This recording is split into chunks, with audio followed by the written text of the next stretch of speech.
जय जय श्री चैतन्य जय हो नित्यानंदा। जय अद्वैत चंद्र जय गौर भक्त वृंदा। जय जय श्री चैतन्य जय हो नित्यानंदा। जय अद्वैत चंद्र जय गौर भक्त वृंदा। जय जय श्री चैतन्य जय हो नित्यानंदा। जय अद्वैत चंद्र जय गौर भक्त वृंदा। हरे कृष्ण। आप समस्त गौर प्रेमी वैष्णवों का बहुत बहुत हार्दिक अभिनंदन है, स्वागत है।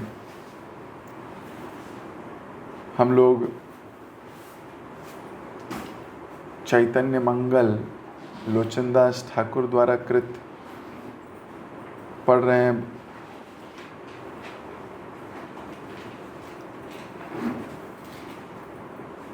सची माता और जगन्नाथ मिश्र के सौभाग्य की चर्चा कर रहे हैं।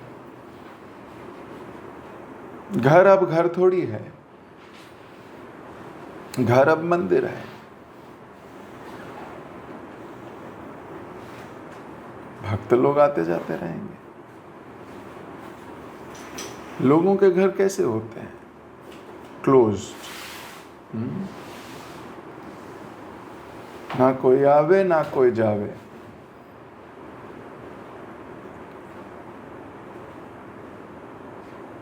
आने से पहले फोन करो, पूछो, एंड देन, है ना। घर को तो यही होता है, होना भी चाहिए। इट इज अ घर। लेकिन अब सची माता का घर घर थोड़ी है। देवता कभी भी आ जाते हैं और उनको किसे फोन करना है? भाई हम अगर आपके घर आए तो पहले आपसे बात तो करेंगे ना कि प्रभु जी आप घर पे हैं, क्या मैं मिलने आ सकता हूँ? आप हो तो हम आ जाएंगे, नहीं हो तो नहीं है। पर अभी सची माता का घर घर थोड़ी है। अभी तो वहाँ कोई भी आ जाए, कभी भी आ जाए। और फिर घर के दरवाजे से भी आने की जरूरत नहीं देवी देवताओं को, तो वो तो गायब हों और आ गए, बस प्रकट हो जाते हैं वो तो। अब सची माता ये भी नहीं पूछ सकती कौन हो, कहाँ से आए हुए। सो वो मंदिर होता है ना, मंदिर है वो। अन्यथा घर तो घर है। और सची माता अब परेशान भी हो जाती, परेशान भी होंगी। कितने लोग देवता आके बैठ गए।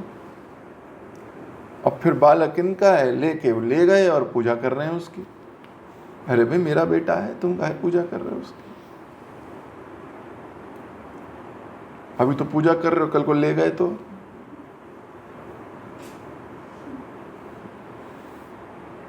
ये भी बड़ी समस्या है।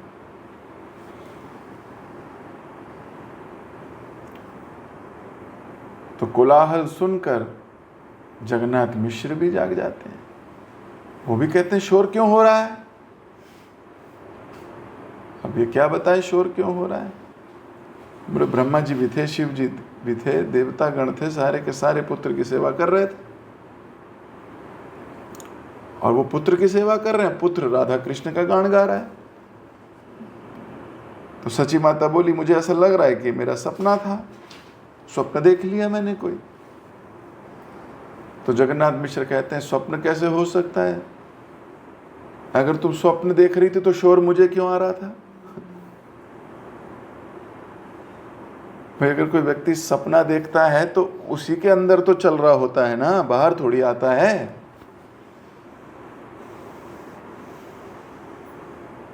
हुआ कभी आपके साथ ऐसा कि सपना देख रहे हो तो घर वाले इकट्ठे हो गए और आप सो ही रहे हो?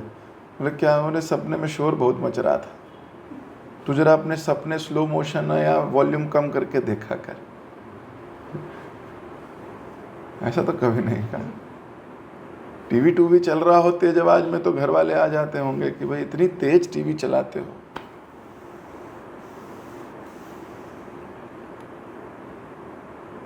तो जगन्नाथ मिश्र कह रहे हैं कि स्वप्न कैसे हो सकता है, मैं तो इतना शोर सुन के तो आया मैं।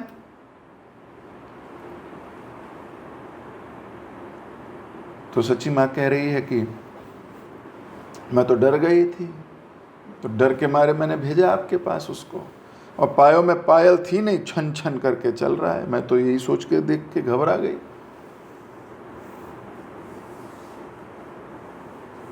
तो क्या इनबिल्ट घुंघरू लगे? पैकेजिंग ऐसी हुई है कि घुंघरू अंदर ही रह गए? बोले ये देख के मैं और आश्चर्य में हो गई हूं। तो मुझे लग रहा है कि मैं कहीं, मेरे को कहीं है ना आउट ऑफ सेंसेस तो नहीं हो गई मैं। तो मुझे तो अपने ऊपर भी थोड़ा लग रहा है कि मुझे हो क्या रहा है।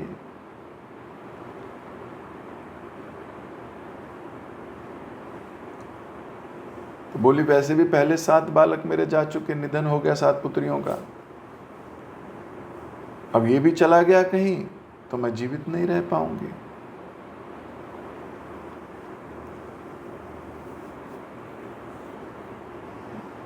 बोले जैसे शरीर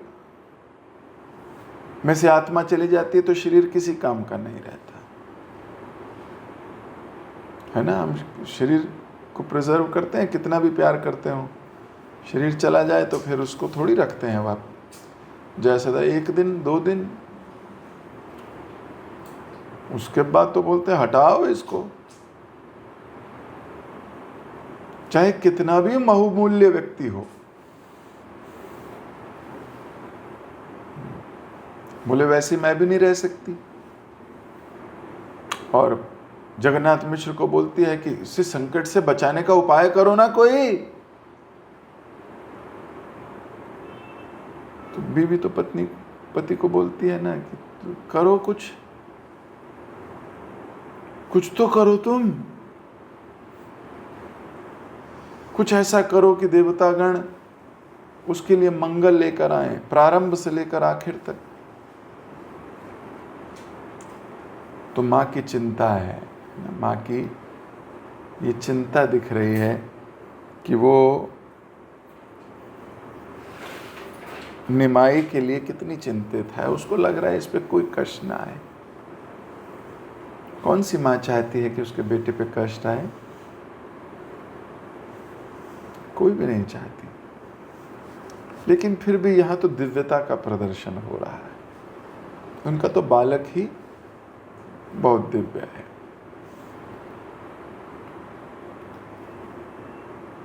हे न मन अनुमान रात्रि सुप्रभाते, खेलाए शचीर सुत बालक सहिते। इस प्रकार से रात्रि व्यतीत हुई। बात करते करते रात बीत गई। सूर्योदय हुआ तब शची का पुत्र अन्य बालकों के साथ खेलने चला गया। ये भी जरूरी है। जैसे सुबह होती है बच्चों का, घर में कहाँ रहते हैं, वो तो भागते हैं। छुट्टियों में सोचो ना क्या हाल होता। जब स्कूल नहीं है तो बच्चे सुबह का वेट क्यों करते हैं? वो सुबह का वेट ही खेलने कूदने के लिए करते हैं। मित्रों से मिलके खेलेंगे कूदेंगे। छड़े अंगिनाए लुठी धुलाए धूसर, देखिया जननी किछु बोले कातर। कुछ समय के लिए आंगन में जमीन पर लौटने व लुढ़कने के कारण में धूल में भर गए। यह देखकर अप्रसन्न व दुखी सची माता बोली, सोनार पुतली तनु बदन सुछांद, उपमा दिबार नहीं आकशेरा चांद। तुम्हारा तेजस्वी शरीर एक स्वर्ण मूर्ति के सदृश है, सोने की मूर्ति के जैसा। मैं और किसी से इसकी तुलना नहीं कर सकती। यह तो आकाश में चंद्रमा के समान है। एहन सुंदर गाय धूली या पड़िया, लुटाओ बलह के न मायर माथा खाइया। तुमने अपने सुंदर शरीर को धूल में क्यों लिपटाया? अपनी माता को बहुत अधिक परेशान क्यों करते हो? इहा बलि धूल झाड़ी चुंबे बदन, पुल के पुरल अंग अरुण लोचन। ये वचन कहने के पश्चात सची माता ने धूल हटाकर साफ किया, अपने पुत्र के मुख को चूमा, उनके शरीर के रोए खड़े हो गए और आंखें लाल हो गई। तबे आरे कत दिन शचिर नंदन, वयस्य सहित कर बाहिरी पटन। दूसरे दिन सची का पुत्र अपनी आयु के अन्य बालकों के साथ विचरण करने के लिए चला गया। गंगा कुल तरु मूल खेला ही बेड़ाए, मर कट खेला खेले एक चरण दंडाए। गंगा के किनारे एक वृक्ष के नीचे वे वानरों के समान खेले, एक पांव पर खड़े हो गए। शून्य लेन शचिर गंगा तीर गौर हरी, धरती चलीला शची हाथ छड़ी करी। यह सुनकर माता शची भगवान गौर हरि को वापस लाने के लिए गंगा तट पर पहुंची। जानूर ऊपर जानूर है एक पदे, देखिया जननी डाके उत्कट शब्द। एक घुटना ऊपर तथा दूसरा घुटना नीचे करके एक पांव पर खड़े थे।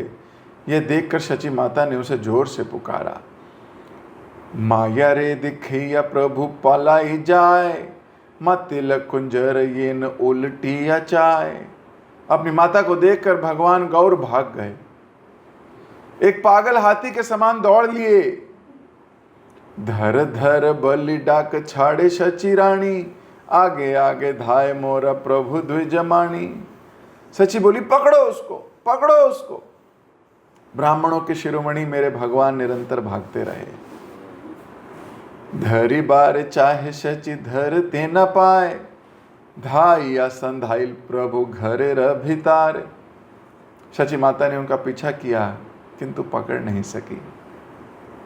भगवान गौर घर भाग गए। घर मध्य यत भांड भाजन अछिल, धर धर करिते सर्वाछड़ भंगिल।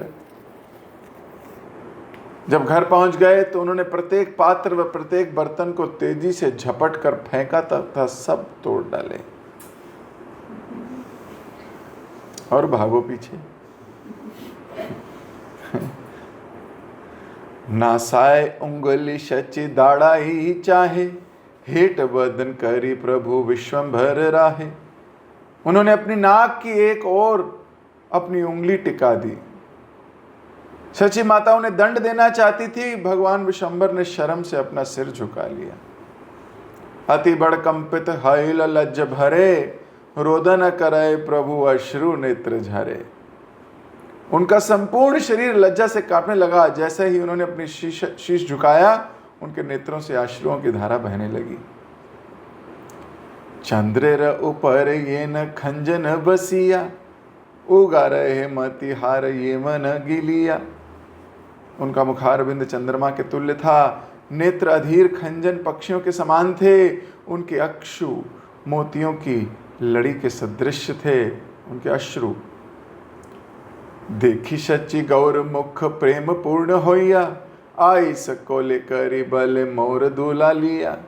भगवान गौर के मुखमंडल को एकटक निहारते हुए सची माता प्रेम से परिपूर्ण हो गई। उनको आलिंगन करके बोली, मेरे दुष्ट बालक। उन्हें अपनी बाहों में पकड़े हुए सची माता ने कहा, मुझे घर की इन समस्त वस्तुओं से तुम्हें दूर रखना चाहिए। अब वो दूर कैसे रखे, घर तो उसी का है। लेकिन घर क्या है, पूरा संसार उन्हीं का है।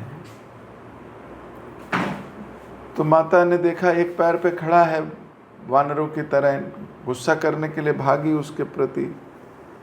ये कैसा खेल है, धूप में बेचारा खड़ा होके एक पैर पे खड़ा हो गया है। तो माता को थोड़ा लगा, डांट लगाने लगी तो बच्चा भाग गया। भाग के घर आ गए। घर आ गए तो सारे बर्तन तोड़ दिए। अब उन दिनों में बर्तन मटकी जैसे हुआ करते थे, ऐसे आपके घरों जैसे नहीं। आपके घरों में तो पीतल के या स्टील के होंगे, या किसी किसी के घर हो सकता है एल्युमिनियम के भी हों, जो कि नहीं यूज़ करना चाहिए। लेकिन फिर भी लोगों के घर यही बर्तन होते हैं, इसको क्या ही तोड़ेगा बच्चा। पीतल के बर्तन को नीचे तोड़ भी दो, गिरे कुछ होगा नहीं, डेंट वेंट पड़ेगा पर ज़्यादा कुछ नहीं होगा। लेकिन उस समय में, आज से तकरीबन 530-40 वर्ष पूर्व, तो मटकियों में ही खाना बनता था, मटकियों में ही जाता था। आज भी आप जगन्नाथपुरी जाओगे, आपको वहाँ पे मटकियों के ही बर्तन मिलेंगे। प्रसाद लेने जाओगे तो मटका भर दे देंगे। आनंद बाजार जाओगे तो छोटे छोटे मटके रखे होंगे बहुत, उन्हीं में ही प्रसाद मिलता है, मिट्टी के पात्रों में। 56 भोग भी हम कभी ठाकुर जी को, भगवान को लगाते हैं तो मटकियों में, ताकि अच्छा भी लगता है और परंपरा भी है। आजकल तो फिर भी थोड़ा प्लास्टिक कंटेनर आ गए, देने में आसानी होगी, बंद किया, ढक्कन दे दिया। लेकिन मटकियों के बर्तन तब चला करते थे। आज भी चलते हैं वैसे, लेकिन तब भी थे।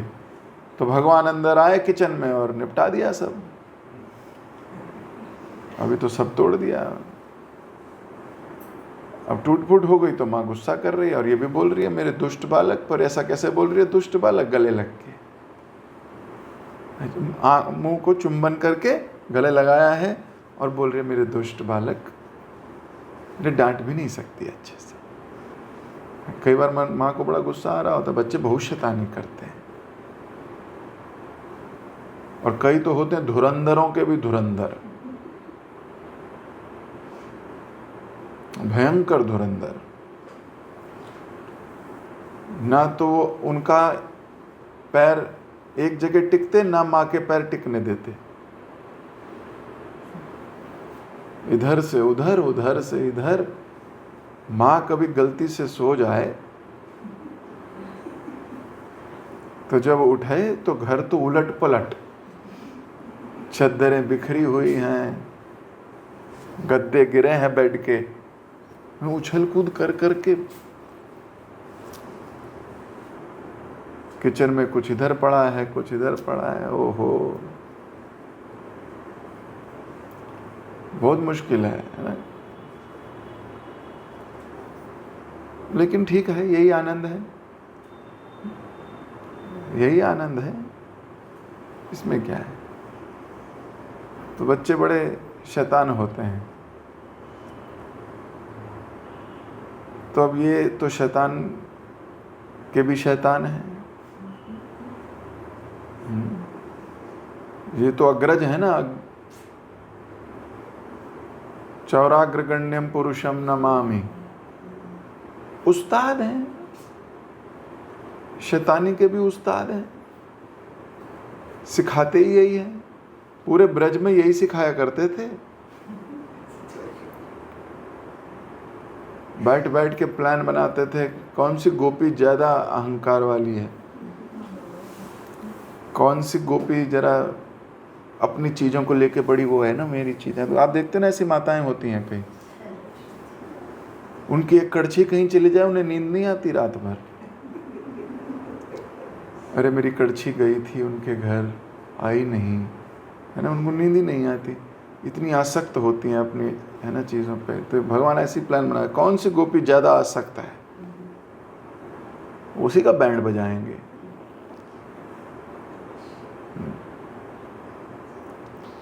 तो ये तो उस्ताद हैं शरारत करने में।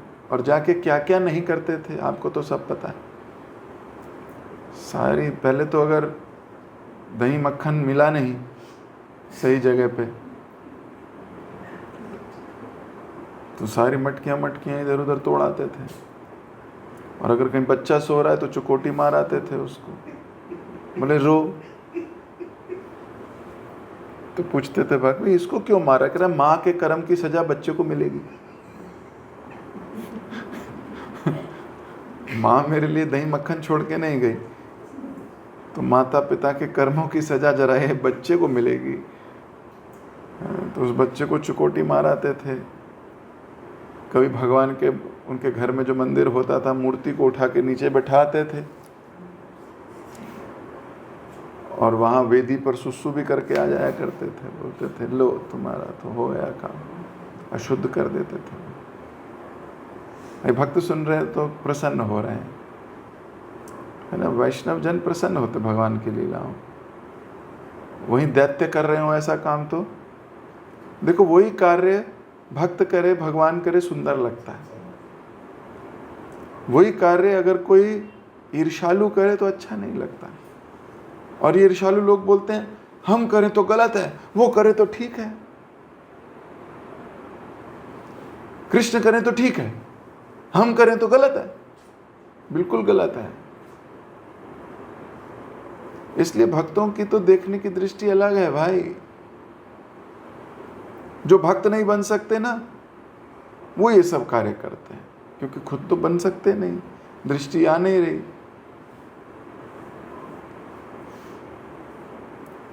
तो संसारी लोग हैं, तो भगवान ऐसे कार्य कर रहे हैं। हम खुश हो रहे हैं, देखो कृष्ण की लीलाएं ऐसे सुनकर। क्यों? हम कृष्ण से प्रेम करते हैं। जब प्रेम करते हैं तो उनकी सारी बातें हमें अच्छी लगती हैं। ऐसे एक कुटुंब बनाने का प्रयास है प्रभुपाद जी का। ये कृष्ण प्रेमी जन बैठे, वैष्णव प्रेमी जन बैठे हैं एक साथ। पर क्योंकि कंपैशनेट मूवमेंट है तो हर प्रकार के हृदय को जगह मिलती है।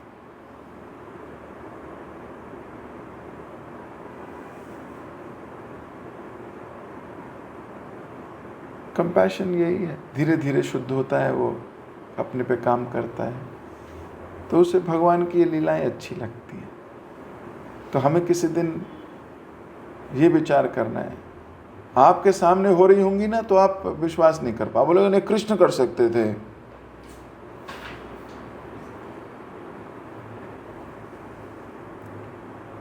तो जब कृष्ण किया करते थे तो उनके आसपास के लोग भी चिढ़ा करते थे कई, क्योंकि at that moment you have to be like that. बाद में तो जब उनकी कोई ख्याति हो जाती है तो फिर तो इंसान कहता ही है, but how are you living it. तो मां तो आलिंगन करके बोल रही है मेरे दुष्ट बालक, और फिर सोच रही है गलती इसकी नहीं है, ये तो बच्चा है, तोड़ेगा ही, मुझे इसको दूर रखना चाहिए। दिस इज वैष्णव की क्वालिटी। वो अपनी गलती देखता है।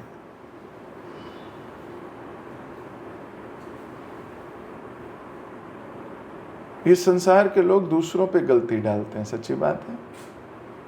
उसकी वजह से हुआ, उसकी वजह से हुआ, मेरे को वो मिल गए, उन्होंने ऐसा कर दिया, मैं इधर, उन्होंने ऐसा कह दिया। नहीं, वैष्णव जन कभी दूसरों की गलती नहीं, वो हमारी गलती, हम क्यों नहीं करें।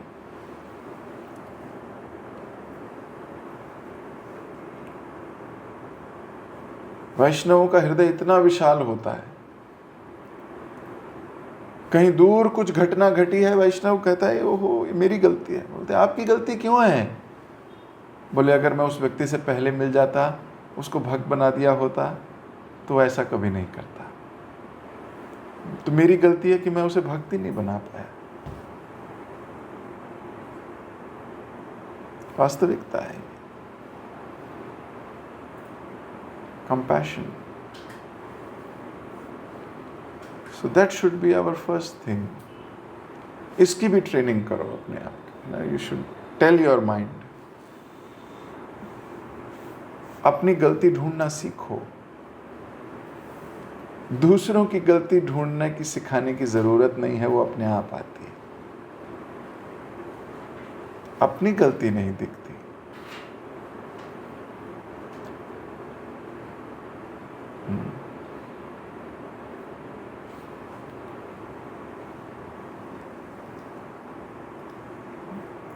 तो मां कह रही है मुझे ही दूर रखना चाहिए। ए मत नाना लीला करे गौर हरि, बुझिते न पारे सची पुत्र र चतुरी। इस प्रकार भगवान गौर हरि ने अनेक लीलाओं का आनंद उठाया। सची माता के पास अपने पुत्र के मन को समझाने व जानने की क्षमता नहीं थी। लोक वेद अगोचर चरित्र अपार, उद्वत जानीला सच्ची ना बुझी बेबार। उनकी लीला रूपी तट रहित सागर वेदों या जगत के ज्ञान से परे है। उनके प्रबल अभिमान को समझने की समर्थ सची माता में नहीं थी। तो कोई वैष्णव भी यदि कहे ना कि मैं भगवान को जानता हूं, तो वो भी पॉसिबिलिटी है ही नहीं। अरे अनंत शेष अनादि काल से उनका व्याख्यान कर रहे हैं, कोई लीला रिपीट नहीं कर रहे। जब तक वो एक लीला कहते हैं, ये 25-30 लीला कराते हैं। तो कौन जाने इनके विषय में? कोई नहीं जान सकता। भगवान के विषय में कोई नहीं जान सकता। सदृढ़ चंचल पुत्र जनिला निमाई, दुख भावे सच्ची देवी सौंदर्य गोसाई। मैं जानती थी कि उनका पुत्र निमाई अत्यंत अधीर व नटखट है। अप्रसन्न चित्त सहित उन्होंने परम भगवान पर ध्यान लगाया। अब यही करना चाहिए हमको। परिस्थिति जब आपके कंट्रोल में नहीं होती, तो हमें भगवान के शरणागत होना चाहिए। यशोदा मैया भी तो यही करती थी। भगवान का मुख को देखा, मुख के अंदर ब्रह्मांड देखा, घूम गई, सोच समझ नहीं आ रहा क्या करना चाहिए क्या नहीं करना चाहिए। सब कुछ छोड़ छाड़ के भगवान के मंदिर जाके प्रणाम करती है। बोले भगवान आप संभालो, मेरे बस की नहीं, मेरे से परे है। जीव को ये ध्यान होना चाहिए, उस सारी परिस्थितियां उसके कंट्रोल में नहीं है। उसकी बुद्धि से बहुत सारी चीजें परे होती है। लेकिन आदमी को इस बात का घमंड रहता है कि मैं कैसे नहीं सॉल्व कर रहा, तो वो फिर अपने ही औने पौने ज्ञान को लगाकर परिस्थिति समझने का प्रयास करता है। इसलिए हमारे शास्त्र पहले ही निर्देश दे देते हैं, वैष्णवों के साथ रहना है तो भाई वैष्णव अपराध से बचना, वैष्णवीर क्रिया मुद्रा बुझे ना बुझाए, ये सारा समझ लो, नहीं तो मिस हो जाएगा, कुछ गड़बड़ कर डालोगे। पहले ही हमारे को दृष्टि दे देते हैं, नहीं, क्योंकि दोष तो दिखेंगे। अब वो दोष हैं भी कि नहीं पता नहीं, लेकिन हमारे ज्ञान के अनुसार वो दोष हैं। एक व्यक्ति दूसरे व्यक्ति को थप्पड़ मार रहा था, आपने देखा, तो क्या ये सही किया गलत किया? पहला थॉट क्या आ रहा है? गलत। अब बताता हूं, एक गुरु था और दूसरा शिष्य। अब बताओ सही किया गलत? अब सही हो गया। अच्छा, एक पिता है और दूसरा बेटा, सही है कि गलत? सही है। पिता पुत्र को कभी सुधारने के लिए कह सकता है। अच्छा, एक पुलिस है और एक चोर, वो भी सही है। अच्छा, एक शिष्य है और एक गुरु, जो मार रहा है वो शिष्य है, जो खा रहा है वो गुरु। अब क्या हो गया? गलत हो गया। पर आप तो दूर से जब देख रहे थे, तो एक व्यक्ति दूसरे व्यक्ति को एक थप्पड़ मार रहा है, तो सही गलत कैसे पहली बारी में पहचान लिया आपने कि तो गलत हो रहा है? ये है हमारी प्रॉब्लम। हम पहले ही जज करके बैठते हैं कि ये तो गलत हो रहा है, ये तो ठीक नहीं हो रहा।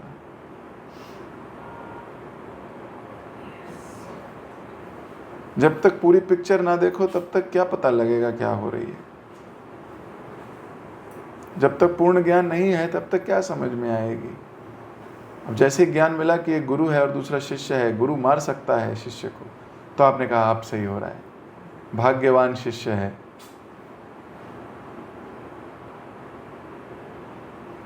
गुरु से ठीक हो रहा है, गुरु से और सही हो जाएगा और सुंदर हो जाएगा। सो यही प्रोसेस है। इसलिए जो देखा जो सुना वो सत्य नहीं है। एटलीस्ट ये बात तो सारे लोग गांठ बांध के रख लो, हर वो चीज प्रत्यक्ष नहीं है।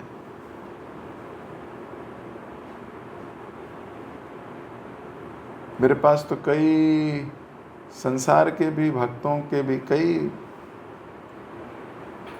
केसेस आते हैं, तो एक तरफ की सुनो तो गड़बड़ हो जाएगी। जब तक दोनों नहीं सुनते तब तक एक पिक्चर क्लियर ही नहीं होती। नहीं तो एक चीज देख के धारणा बना लेते हैं, फंस जाते हैं।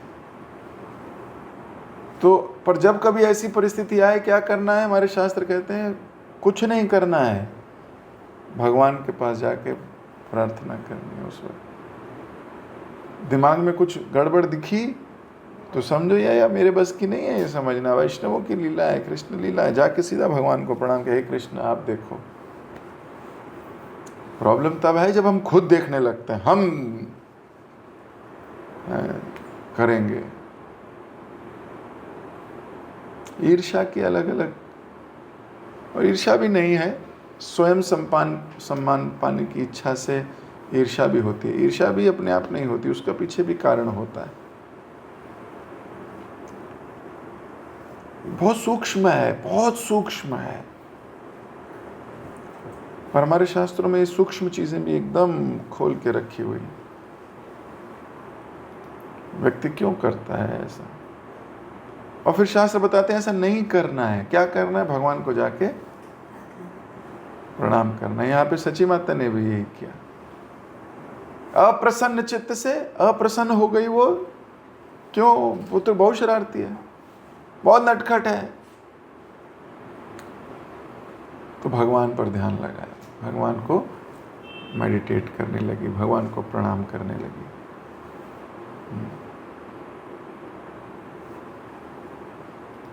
अब देखो आगे क्या हो रहा है। एक दिन परिणित आनियत नारी, पूछ लेना सब कार्य अनुनयकारी। एक दिन उन्होंने अन्य स्त्रियों से मिलकर उनके समक्ष एक प्रश्न तथा विनती रखी। अब सारी स्त्रियों को बुला लिया और उनसे विनती कर रही हैं। सची माता बोली कि आज का समय हो गया है। बोली अब बाकी तो फिर चर्चा करेंगे कल। जगत गुरु श्रील प्रभुपाद के जय, लोचन दास ठाकुर की जय, श्री चैतन्य मंगल की जय। हरे कृष्ण। हरे कृष्ण प्रभु जी, धन्यवाद प्रणाम। थैंक यू सो मच प्रभु जी, बहुत सुंदर क्लास के लिए। अभी क्लास में आपने जैसे स्टार्टिंग में बताया आपकी रथ यात्रा है, तो हमें भी जगन्नाथ को खींचना है अपनी हृदय तक और अपने हृदय में बिठाना है। और आपने ये बताया कि जो लोगों की घर होता है वो घर होता है, जबकि जो भक्तों की घर होता है वो तो मंदिर होते हैं, क्योंकि वहाँ पे भक्त आया जाया करते हैं। जैसे यहाँ पे सच्ची माता की घर सब आते हैं, देवता भी आते हैं और माँ को भी स्तुति कर रहे हैं, तो मंदिर ही। और आपने बहुत सुंदर बाल्य लीला बता रहे हैं वहाँ पर कैसे कैसे वो शरारत कर रहे हैं, जैसे कृष्ण किया करते थे अपने बचपन में, प्लानिंग बनाते थे। तो ये जो शरारत है जो भगवान करते हैं, ये भक्त को आनंद देता है, जबकि संसारी लोगों को ये हो सकता है आनंद ना दे। ये भी हमारे दृष्टिकोण पे ही डिपेंड करता है। और अपने वैष्णव की एक क्वालिटी के बारे में बताया, कुछ भी गड़बड़ हो वो अपना गलती वहाँ पे देखता है। वो यही भक्त का विनम्रता भी है। हमें भी अपने आप को ट्रेन करना है, जो कोई गलती हो अपने की गलती को देखना, ना कि दूसरों की गलती ना हो। जैसे यहाँ पे महाप्रभु मटका तोड़ रहे हैं, सच्ची माता उन पे गुस्सा नहीं हो रहे, वो कह रहे हैं बच्चा है तोड़ सकता है, वो अपनी गलती देख रहे हैं, इसलिए वो हटा के रख रहे हैं। और हमने ये बताया कि परिस्थिति जब आने पर अगर परिस्थिति हमारे कंट्रोल में ना हो तो हमें भगवान का चिंतन करना चाहिए। घमंड में आके हमें ये नहीं करना कि मैं क्यों सॉल्व नहीं कर पाया। यहाँ पे भी आपने दृष्टिकोण के बारे में बताया। पर्टिकुलर सिचुएशन को हम अपने दृष्टिकोण से नहीं समझ सकते, हमें ज़्यादा दिमाग नहीं लगाना चाहिए। उस टाइम हमें भगवान का स्मरण करना। थैंक यू सो मच, बहुत सुंदर क्लास थी। सभी भक्तों को भी धन्यवाद इतने प्रेमपूर्वक श्रवण करने के लिए। हम प्रभु जी का धन्यवाद करेंगे। एक बार Hare Krishna Krishna Krishna Krishna Hare Hare, Hare Ram Ram Ram. Thank you so much प्रभु जी।